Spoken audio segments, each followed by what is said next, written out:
I want to talk to you today all about your spiritual path and this awakening to higher consciousness. So, today, as I'm reflecting on, moving forward and having this fantastic trip coming up, going to India and following my dreams, and then going to Africa to help children and build sustainable houses. That's something I've always had a passion and desire for. So today I wanted to talk to you about following your heart. Regardless of all of the challenges that you've been through, regardless of any level of abuse that you've experienced, at any moment in time, you can choose to change your reality. I'm going to explain that to you because that sounds like how can you change your reality? Well, when I was very young, I grew up in a very toxic, violent, abusive household. And I always knew that it was wrong, and I had no parental guidance as a child. My mother was incoherent, my father was absentee, and so I chose new parents. And I've said this many times before, and you may all laugh, but as my mother role model, I actually chose Dr. Ruth Westheimer. I can't even believe she's still alive.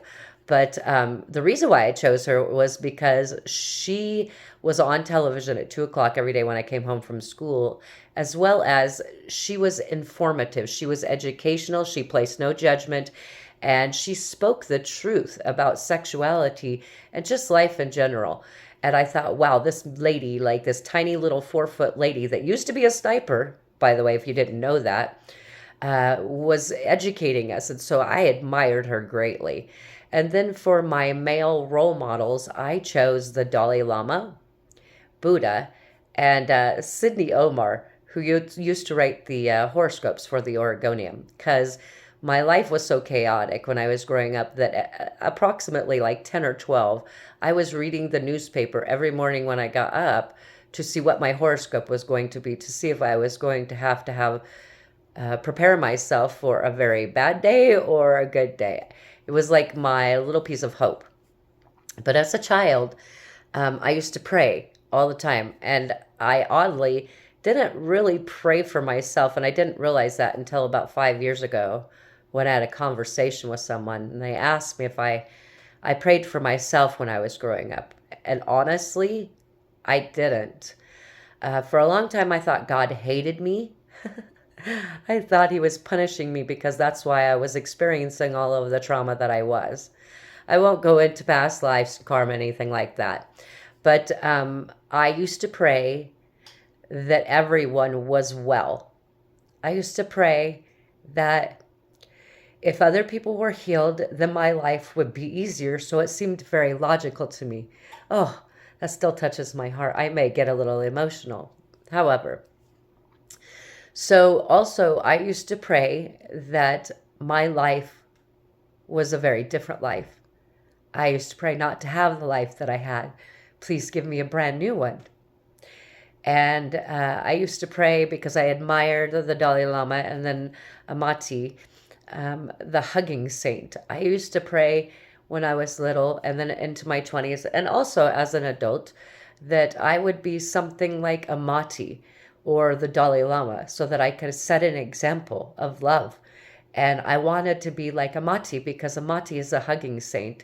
And people just come from everywhere around the world just to receive a hug from her and feel blessed. And to me, I thought, wow, that's an honor to share my love with other people. And then somehow they would be touched and their life would become better. They would see the light and they would do their work. So it hit me this morning as I was pondering about my upcoming life that I now am at that point where my life is brand new, but it wasn't easy. I want you to understand. I probably spent 10 to 12 years going through the dark night of the soul to heal myself. Taking a spiritual path is the hardest thing that you could ever do. And it sounds light and fluffy, but it's hard. It's not light and fluffy. It's dark and it's challenging. And you have to continually check in with yourself and see where you are faltering and where you are rising. You have to build your confidence when you are amongst an entire world that feels like they're against you, even though they're not. You have to grow and evolve because you have to grow and change your perception. And people aren't out to get you. It's just that most people aren't out for you. So remember that. So as I'm getting ready to go to India and Africa, I realize I made it. I did it. So I want you to know that I'm here to inspire you that regardless of what you've been through, you can overcome any obstacle. The first time I had received or experienced abuse was at 1.5 when my mother placed me in the streets and walked away.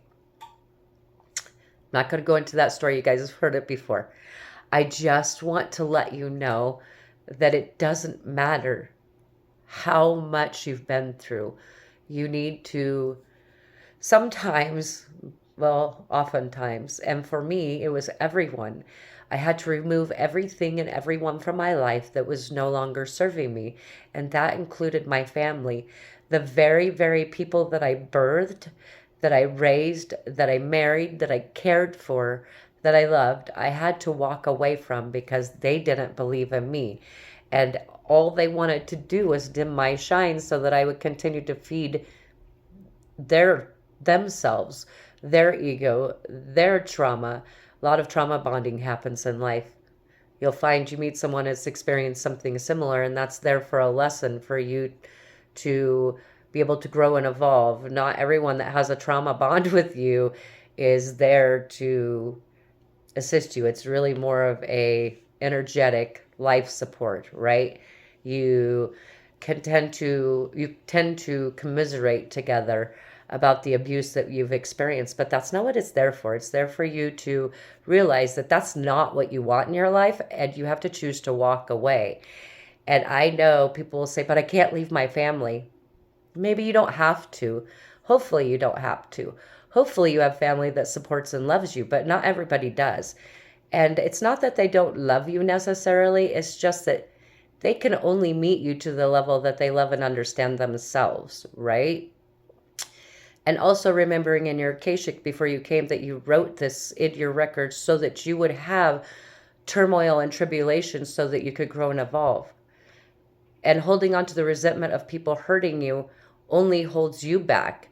It doesn't hold them back, because trust me, most people don't even take a second to think about what they've done to you or how they may have hurt your feelings or how they treated you.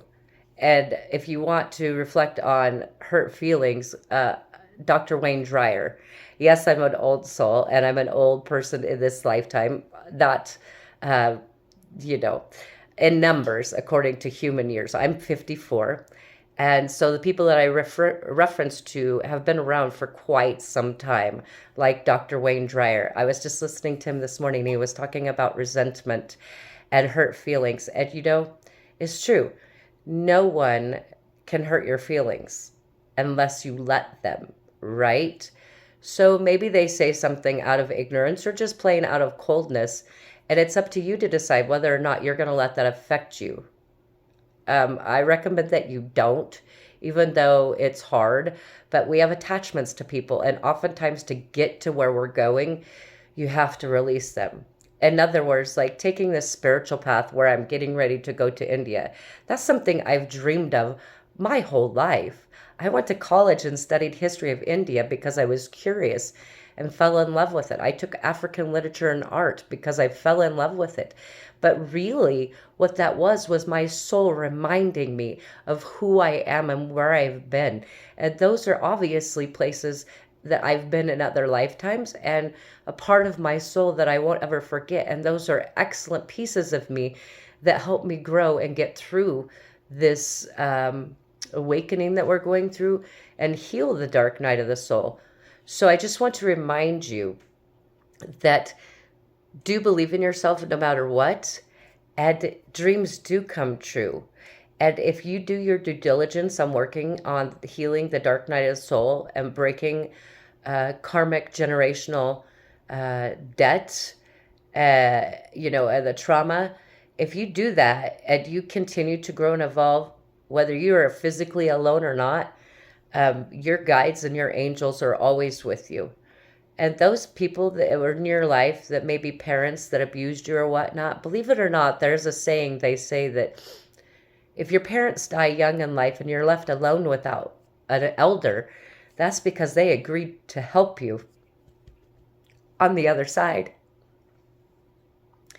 That is very hard to understand and believe, but also remember that you asked them to be your parents so that you could experience whatever it was your purpose was and that your soul needed to learn in this lifetime. And I received all of that. So therefore, my parents have been gone for a long time, since 2005 and 2008, and they agreed to help me on the other side to overcome and break this generational karmic debt so that the future generations of my family don't ever have to experience that. So believe in yourself and just have an attitude of gratitude. And if you have to separate yourself from everything and everyone you've ever known, I know you're going to feel like you're like the only one, but trust me, you're not, because I had to walk away from every single person that I love to take this path, and it's not been easy. And that did include my children, which I love dearly. However, at this moment in time, they were holding me back, and I was allowing them to hold me back. I had the attachment, hoping that they would change and understand my path, and that's not the case. So I had to walk away, and I've spent a lot of time by myself. And you can see from Facebook, I've been on there since 2009, and a very large majority of that time you've seen me make videos and I've been alone. But I haven't been alone. So I want you to know that if you've ever wished for a brand new life, I'm here to show you it can happen. All you have to do is believe in yourself, heal your soul, and follow your heart. If people don't believe in you, then step away. There are 7 billion people on this planet. And sometimes, as it is here where I am now, in Espanola, I would have never wanted to be here. Yet, I have met the most supportive people I've ever met in my life in this little, crazy little town. I felt like the moment that I ended up here, I did not belong here and I wanted out. Well, it was a very good lesson for me, a very humbling experience. And again, I met people here that support me and love me more than people I've known my whole life. So you just have to be brave and follow your heart and know that you can do it. And if you do that, God will align you with what you need so that you can become the best version of yourself. If you wish for a brand new life, God will present you with things that will make you make choices that will create a brand new life. If you want to be a spiritual person and a hugging saint like a Monty, or peaceful like the Dalai Lama and Buddha, God will give you things that will test you so that you find inner peace, so that you can have those things that you desire, because you do deserve them. You just need to believe in yourself and have faith. So I'm sending you much love and light, and I only have 5 days. So I love you guys all very much, and please don't feel alone. You are all connected. We are all connected. And there are people out there that love you very much. And I want you to know that I believe in you, and I love you, and I'm sending you much light and love. Till soon, guys.